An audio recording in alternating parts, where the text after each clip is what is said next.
Continuando com o curso de Microsoft Project, hoje veremos a segunda parte da aula sobre personalização de campos no Project 2013. Irei demonstrar a criação de indicadores gráficos a serem acrescentados no cronograma do projeto, bem como a personalização dos códigos de estrutura de trabalho. Retomando o cronograma do projeto Montar um blog, veremos agora como criar indicadores gráficos. Mas, na verdade, o que são indicadores gráficos? Indicadores gráficos de campos personalizados nada mais são do que imagens que nos permitem transmitir visualmente alguma informação no lugar de dados reais. Assim, é possível a gente inserir um indicador gráfico para alertar a equipe do projeto quando o custo de uma tarefa, por exemplo, estourar o orçamento do projeto. Ou ainda, como no caso que iremos demonstrar aqui, iremos criar um indicador gráfico para demonstrar a importância do valor monetário esperado de cada tarefa. É válido ainda frisar que os indicadores gráficos eles podem ser provenientes de dados que inserimos diretamente, como datas, duração, etc., bem como o resultado de cálculos de fórmulas, como iremos demonstrar aqui, ou ainda a seleção de uma lista de valores. Se você não selecionar nenhum valor ou suas tarefas não atenderem a nenhum critério, o indicador aparecerá em branco no campo personalizado. Bem, vamos ver agora como criar um indicador gráfico. Novamente na guia Projeto, vamos em Campos Personalizados. Em seguida, vamos selecionar o tipo de campo personalizado, do tipo número, os quais criamos na aula anterior, que foram probabilidade de atraso, impacto atraso e valor monetário esperado. Selecionando o campo personalizado VME, vamos clicar agora em Indicadores Gráficos. Note que a janela que foi aberta nos mostra alguns critérios para os indicadores gráficos. São eles linhas regulares, onde os indicadores gráficos podem ser utilizados para tarefas comuns do projeto, linhas de resumo, onde esses indicadores gráficos podem ser utilizados para aquelas tarefas que agrupam outras tarefas, ou ainda resumo do projeto, que seria o próprio título do projeto. Note ainda que temos algumas opções como linhas de resumo herdam critérios das linhas regulares, ou seja, as informações da linha de resumo que agrupam uma quantidade determinada de tarefas, elas podem herdar os critérios definidos para cada tarefa, para a exibição do indicador gráfico, assim como isso é válido também para o resumo do projeto, que é dos critérios das próprias linhas de resumo. Vamos agora criar indicadores gráficos. Na coluna Teste para Valor Monetário Esperado, vamos selecionar a opção é menor que. Vamos acrescentar o valor 0,2. Em seguida, vamos selecionar novamente é menor que na coluna Teste e em seguida o valor 0,3. Por fim, vamos selecionar a opção é maior ou igual a e definir o valor 0,5. Agora, para cada um desses testes, vamos definir um sinalizador gráfico. Vamos definir o verde para um valor monetário esperado menor que 0,2. Vamos definir o amarelo para um valor monetário esperado menor que 0,3. E vamos definir um vermelho para um valor monetário esperado de maior relevância, sendo ele maior ou igual a 0,5. Em seguida, podemos clicar no botão OK para finalizar. Note ainda que é possível importar critérios do indicador, ou seja, podemos importar indicadores gráficos do mesmo projeto ou ainda de outro projeto. Vamos clicar em OK. E em seguida, OK novamente.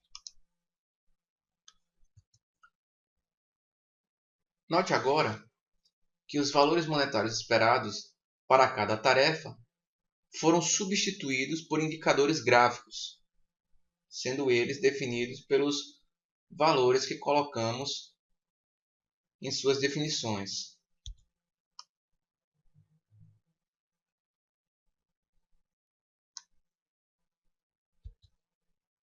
Viu como é simples criar um indicador gráfico? No projeto de 2013, existem diversas outras situações que podemos criar esses indicadores gráficos.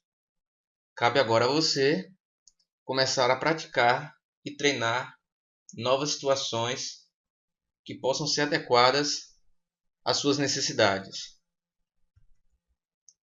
Bem, vamos agora ver como criar códigos da estrutura de trabalho. Mas o que seria isso? Também conhecido como códigos de estrutura de tópicos, eles são marcas definidas para atividades ou recursos, que forneçam uma estrutura alternativa para o seu projeto, diferente de outros códigos, como o EDT, ou ainda códigos numéricos de estrutura de divisão, ou WBS. Vamos ver como esses códigos nos ajudam a categorizar tarefas ou recursos dentro do seu cronograma. Então, vamos lá.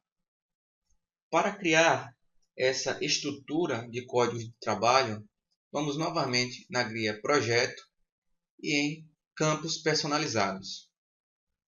Em seguida, devemos definir o tipo de campo, se tarefa ou recurso. Nesse caso, vamos selecionar Recurso e no tipo de campo personalizado, vamos selecionar a opção Código da estrutura de tópicos. Vamos definir um nome para esse campo personalizado, seria Habilidades, OK. E em seguida vamos clicar em Pesquisar. Na janela aberta, devemos, no primeiro momento, definir a máscara do código. Então, para isso, vamos clicar em Editar Máscara. Aqui agora, vamos definir a máscara para o código que queremos criar na nossa estrutura. Primeiro, vem as letras maiúsculas. Em seguida, vamos definir o comprimento dessa primeira parte, seriam 3 caracteres. E o separador, podemos definir qualquer um desses exibidos. Vamos deixar o ponto. Novamente, vamos selecionar letras maiúsculas, comprimento 3 e o caractere ponto. Selecionando novamente letras maiúsculas, agora com comprimento 2. Note que a máscara está sendo aqui formada. Por fim, vamos selecionar o caractere de comprimento 1. E vamos clicar em OK. Note que aqui foi definida a nossa máscara para a estrutura de tópicos que queremos criar. Vamos agora definir os valores para essa estrutura. O nosso pool de recursos possui gerentes de projetos, analistas de marketing, de negócios e sistemas, possui desenvolvedores também. Então vamos definir essa estrutura de tópicos para que possamos categorizar o nosso pool de recursos. Vamos lá. Aqui selecionamos o valor que vai aparecer na lista e a descrição.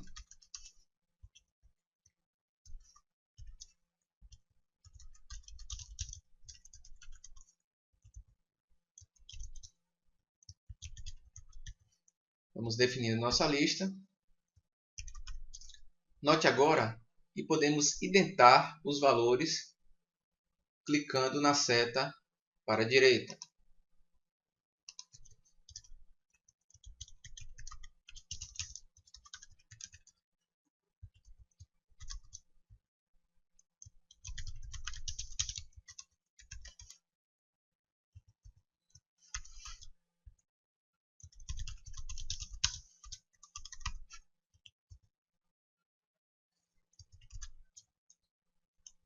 Vamos agora retornar para criar um tópico de nível superior.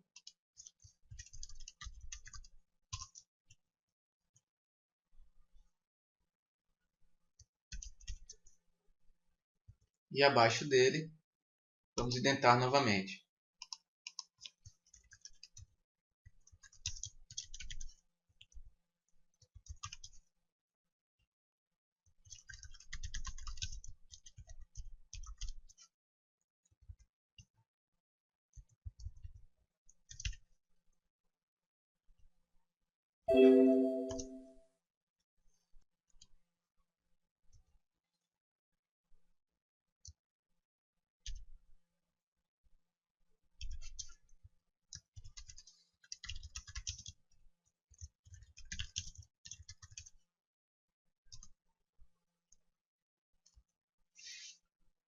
Após definir a nossa estrutura de tópicos, temos agora que definir as opções semelhantemente aos campos que criamos na aula anterior.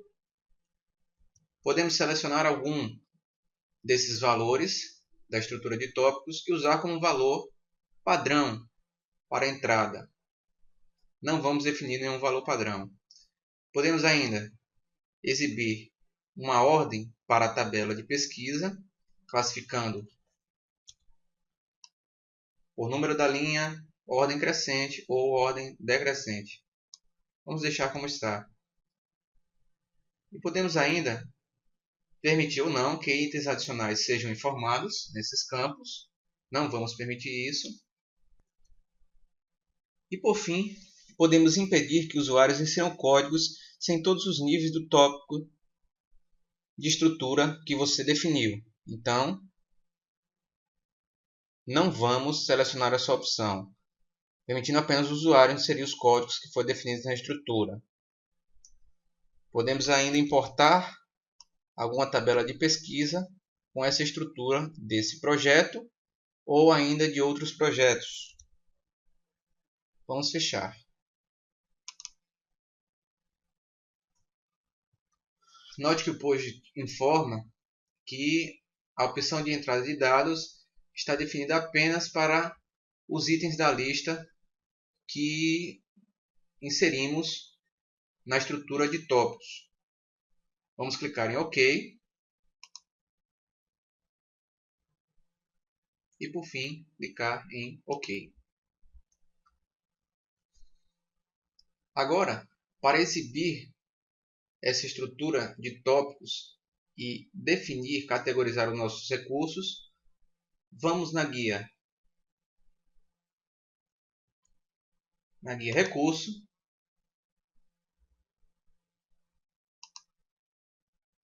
selecionar a opção Planilha de recursos. Vamos agora aqui inserir uma coluna com o campo que criamos personalizado habilidades. E aqui agora vamos definindo os nossos tipos de recursos.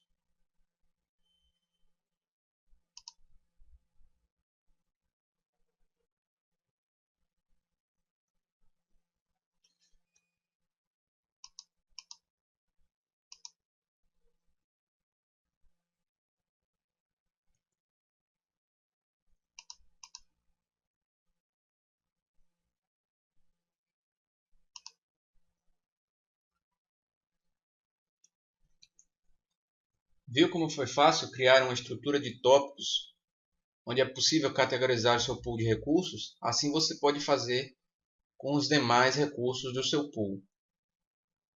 Bem, essa foi a aula de hoje, onde terminamos de aprender como criar campos personalizados, mais especificamente a criação de sinalizadores e estrutura de tópicos. E até uma próxima aula.